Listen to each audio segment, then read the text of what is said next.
Құрметті тыңдарман, Өмір-ай арнасының жаңа әңгімесін тыңдап қолдай отырыңыздар. Жирен шашты, бойы сиреген арық әйел дарбазадан кірді.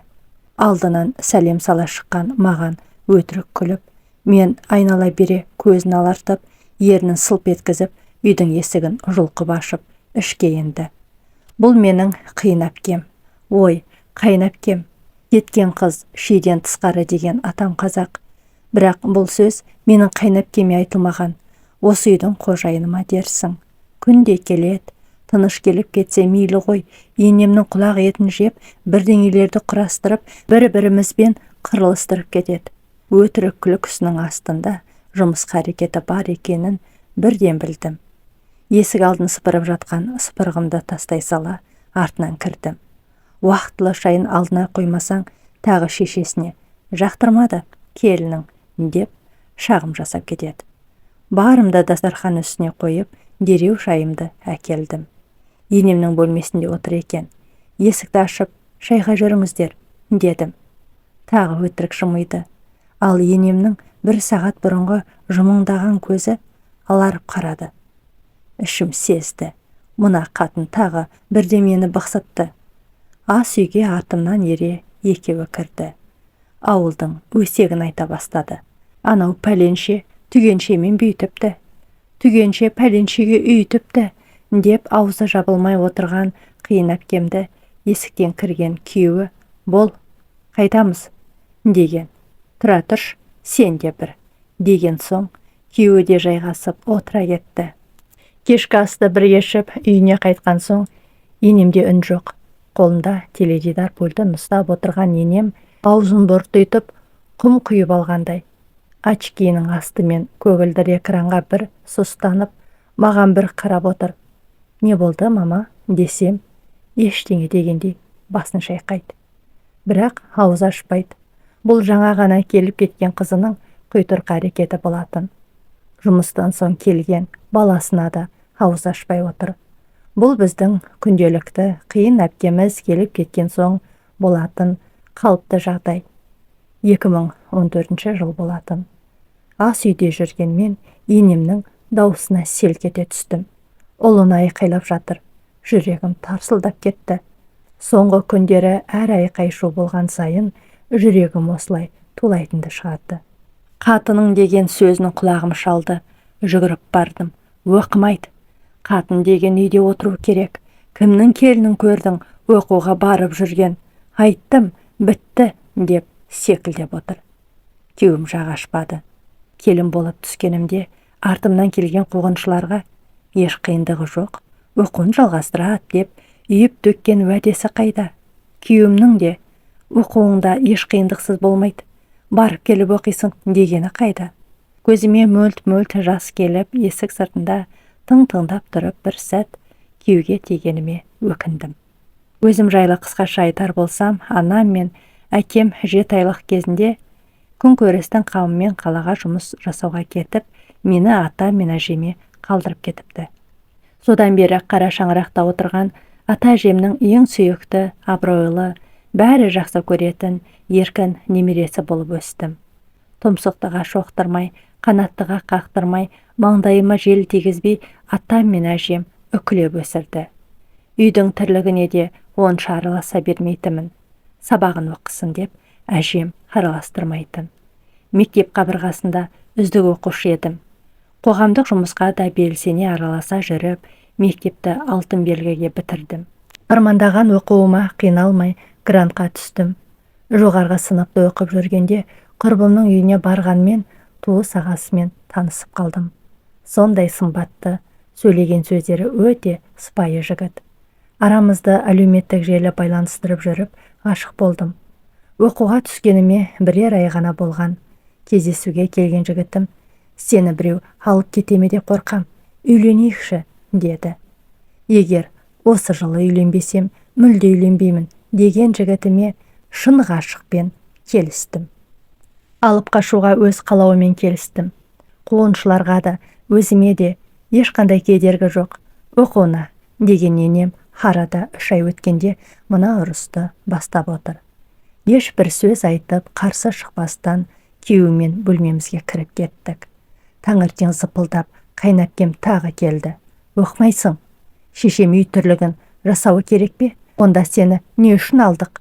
Оқимын десең, есік әне, қайта келме, деп айқайлап жатыр.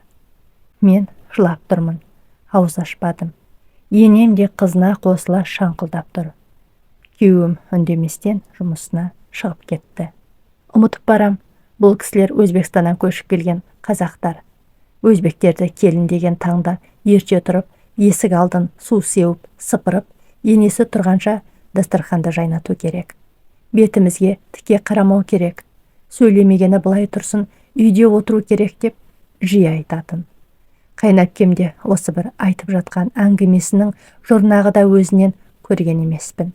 Тіпті күйеуінің жұртымен, өзінің қайын жұртымен мүлде араласпайды. Күйеуін адам құрлы көрмей, біздің көзімізше де жекіп отырады. Осылайша ұрыстың үстінен түскен атам оқысын деді. Сөзімді сөйлер атам табылды деп қуанып кеткенімді сөзінің ізін жалғаған атам қайта бұзып, бірақ шәкіртақысын маған беріп тұрады. Түсіндің бе?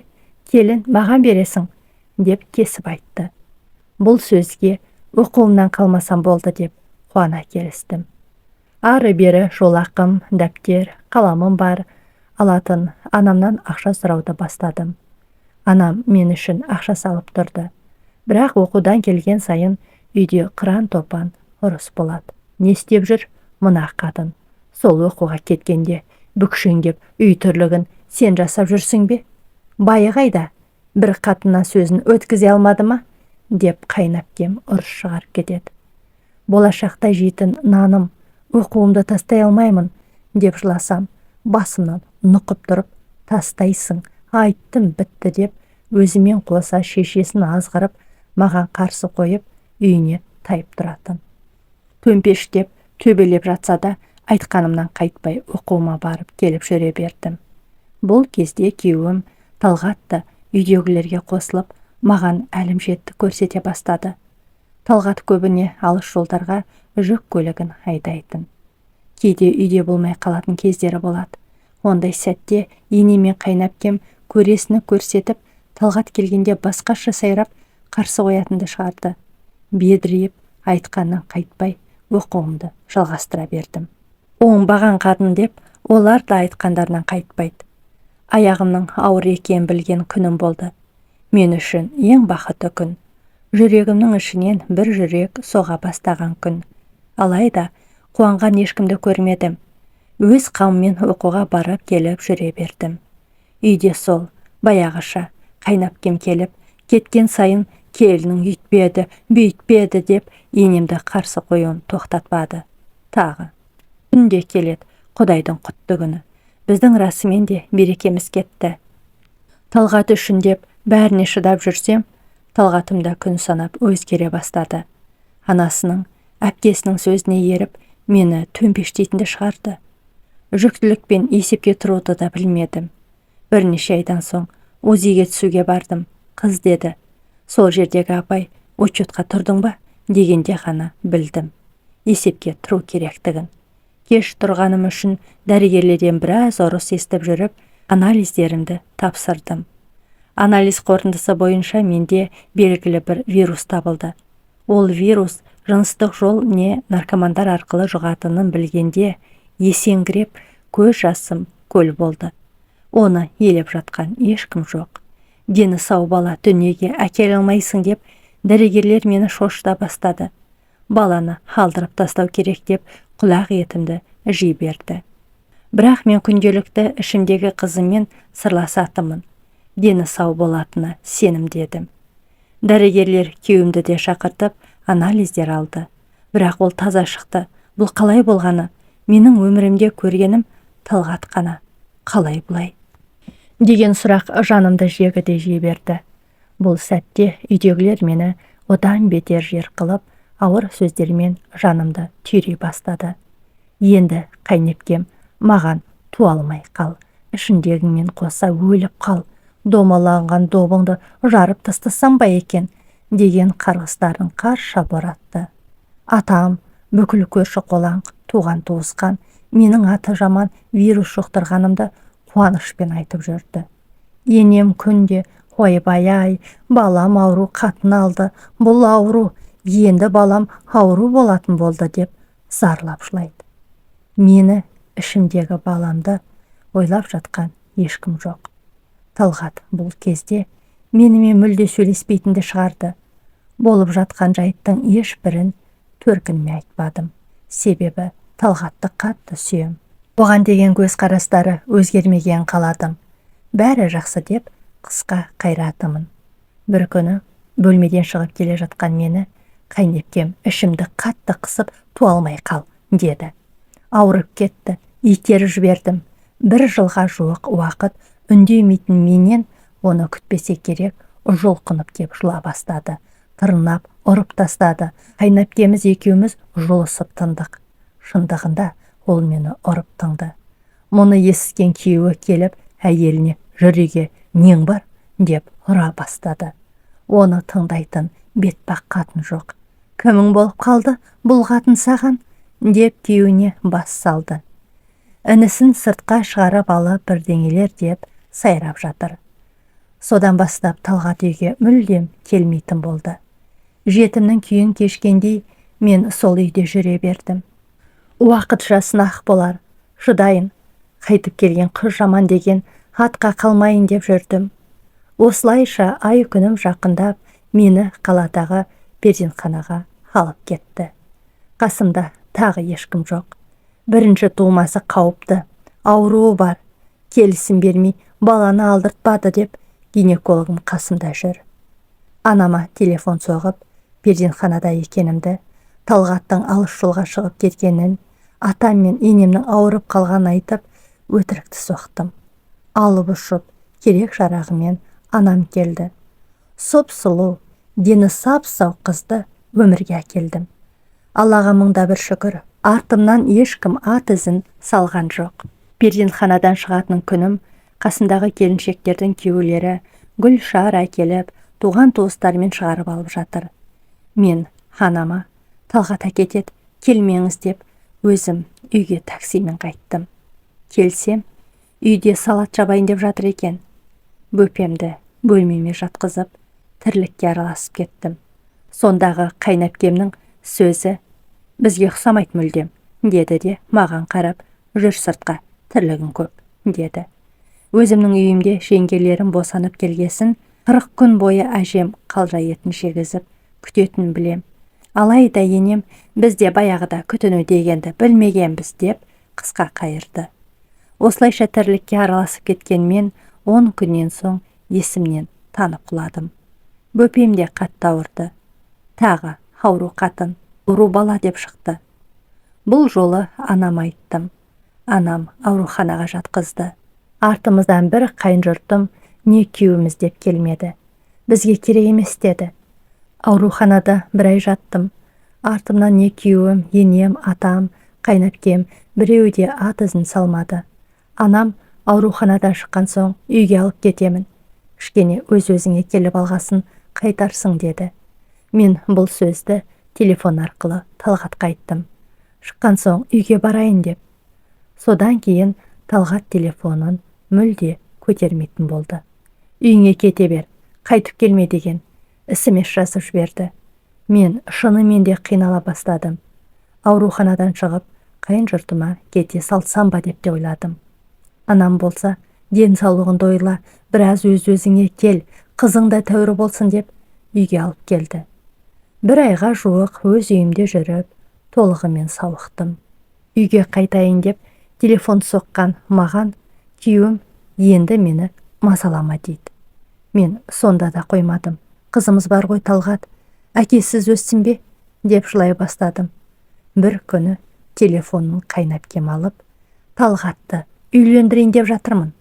Інімнің бақыты үшін аянбаймын деп, күйеуімнің басқа қызбен құшақтасып түскенін қойыпты. Маған әдейі қойған шығар деп, күйеуімнің парақшасына кірсем, ол да әлгі қызбен түскен суреттерін қойыпты. Сұрастыра келе әлгі қызды қайнапкемнің тауып бергенін білдім. Міне осылайша мен өз үйімде мәңгілікке қалдым. Келіп кеткен туыстардан, көршілерден қатты ұяла бастадым. Тіпті жайсыз сезіне бастадым. Қызы қайтып келді деген әңгіме де болмады емес, намыстандым. Сұрастырып жүріп, жатақханадан орын тауып, қызымды алып, сонда көшіп кеттім. Анам қарсы болса да тыңдамадым. Барлық ауруымнан құлан таза айығып шықтым. Оқуымды жалғастырдым. Кейде анам келіп қарап отырады қызыма. Келмей қалғанда бір сөмкемде дәптер кітабым бар, бір сөмкемде памперсімес пен қызымды көтеріп алып сабаққа барам. Мұғалімдерім түсіністікпен қарады. Ең бастысы грантта оқитын мен басқа карточка аштырып, атамды менің стипендиямнан айырдым. Баламен жүрсемде мен университетті қызыл дипломға бітіріп шықтым. Күйеуімнің әлгі қызға үйленгенін естідім. Мүмкін осы дұрыс шығар деп өз өмірімді сүре бердім. Ақшадан қиналсам анам беріп кетеді. Бірақ жиі ала беруге ұялатымын. Сонша жанталасып, таяқ жеп, қызымды көтеріп апарып, құрдастарыма күлкі болып жүріп алған қызыл дипломым түкке жарамады. Ешбір жер мені жұмыс қалмады. Бәрі қомақты ақша сұрайды. Ондай ақша менде қайдан болсын? Әкем мен анамнан сұрауға енді бетім жоқ. Дипломыма лайық бірде-бір жұмыс таппадым. Ақшам жоқ. Қызымды асырауым керек. Амалсыздан тойханаға ыдыс жудым. Подъезд тазаладым, әжетхана тазаладым. Менімен жасты қыздар қыдырып жүргенде мен қызымды асырап, қалайда аяққа тұруым керек дедім. Кейде тазалап жатқанымды көріп тұрып надандар әдейі қақырынып кететін. Подъезд қанша тап-таза қылып сыпырсам да мін тағатын сыншылар көп болды. Бәріне көндім. Тегі аяқтан тұрып кетсем болды. Айтпақшы, бұл сәтте әлі қиналып жеңіл жүріске түсіп кетерсің, сен бәле, деген қайнапкем. Сөз айтушы жігіттердің қарасы көп болды.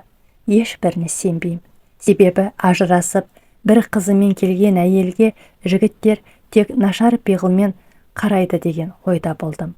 Ал ата-анама айттырып келген жандарға қызымды басқа біреуге күйеуге шығып, жәутеңдеткім келмейді. Енді бар ойым тек қызым үшін өмір сүру еді. Тұрақты жұмыс таба алмаған соң мен магистратура грантына тапсырып көрейін дедім. Бағым жанып түсіп кеттім. Баяғыша түске дейін сабақта қалған уақытта әр жерлерде жұмыс істеп жүрдім. Жағдайым жақсара бастады. Магистратураны үздік бітіріп шықтым. Бірақ баяғыша сол қу ақшаның жоқтығынан тұрақты кеңсе жұмысына орналаса алмадым. Қызым 5 жасқа толғанда әкесі қайта келе бастады. Күнде қызына шоколадтарын, маған гүлін әкеледі. Бұрынғыдай емес, жып-жылы сөйлеп, қызын құшақтап, иіскеп, еміреніп отырады. Мен де Талғатты бұрын қатты сүйетін едім. Маған жасаған озбырлықтарына қарамастан, оған деген сезімім қайта тұтанғандай еді. Ол кезде оның да бір қызы болды. Екінші қайнапкем таныстырған әйелден. Ол келіп кетіп жүргенде енді 3 басты Айдахармен алыстым. Енем, қайнапкем, әлгі екінші әйелі. Талғатқа келме десем де, ол қызына келе берді. Ана үшеуі маған ауыздарына келген оттап тынышымды алды. Бұл ойым дұрыс па білмеймін, енді менде бір ой пайда бола бастады. Қызым мен екінші күйеуге өлсем де шықпаймын. Өгей әкенің алдында жәутеңдетпеймін. Ал қызымның жалғыз өскенін қаламадым. Серік болар, туған бауыры болса екен деп ұйғардым. Бір әке, бір шешеден болса деген ойым. Қайта қосылу мүлде ойымда жоқ. Осылайша Талғаттан аяғым ауырлады. Мақсатыма жеткен соң, дем келме деп оны қайта келмеске еттім. 3 басты Айдахардан бос сәттерде көресіні көрдім. Ай күнім жетіп, шекесі торсықтай ұлды дүниеге әкелдім. Ұлым қазір 1 жастан асты. Қызым 1-ші сыныпта оқиды. Бұрындары туалмай қал, бізге ұқсамайды, ауру қыз деп менсінбеген сұлу қызым қазір қолғанатым. Қазір қаламыздағы танымал модель әш түрлі жарнамаларға түсіп, гонорар алады. Модельдік мектепті оқыту сол бір кезде маған қиын соқса да, мен қызым үшін бәрін жасадым. Қазірден жемісін жеп отыр. Тіпті інісі мен анасын асырап отыр. Бұрын менде белгілі вирус табылғаны күйеуім арқылы жұққан екен. Оны кейін білдім. анализдің қорытындысын ақша беріп, отрицательный деп жазғызған. Күйеуім де, атам да, әлгі анашама соны пайдаланады екен. Атам сонымен ұсталып, сотталды. Күйеуім екінші әйелінен де ажырасып тынды.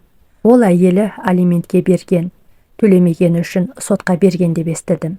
Енем үйінде екінші әйелі естуімше басқа күйеуге тұрмысқа шыққан. Енді үшінші әйел іздеп жүрген көрінеді. Бірақ қайдам, қаһарлы қайнапкем ол әулетке мұрнын сұға беретін болса, 10 әйел алса да тұрақтамайтын шығар. Талғаттың түрі 10 жылға қартайып кеткендей.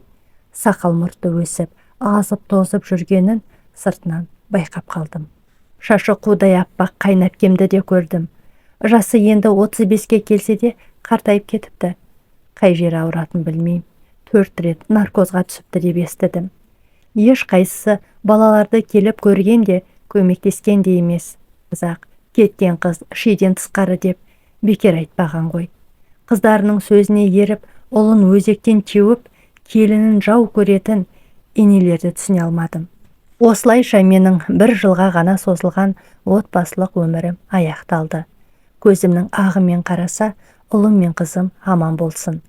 Жаңа жылдан соң мен де жақсы жұмыс тауып орналассам деп ниеттеніп жүрмін.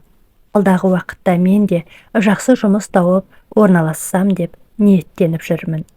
Қаһарлы қайнапкелер мен ессіз енелерден Құдай сақтасын. Екінші рет тұрмыс құруға ешқандай ниетім жоқ. Балаларым барым, солар үшін өмір сүрем. Өз баласын өзекке өз жұрты мен әкесінің өзі тепкенде, өзге елдің босағасында бақытты бола қояр деп ойламаймын. Өгейге жәутен дегенше қиналсам да өзім бағам деп кейіпкеріміз әңгімесін аяқтайды. Құрметті оқырмандарым, зейін салып тыңдағандарыңыз үшін көп рахмет. Өз ойларыңызды, өмірден түйгендеріңізді, ақыл кеңестеріңізді төменге жаза отырыңыздар. Келесі әңгімелерді жіберіп алмас үшін арнама тіркеліп қоңыраушаны басып қойыңыздар.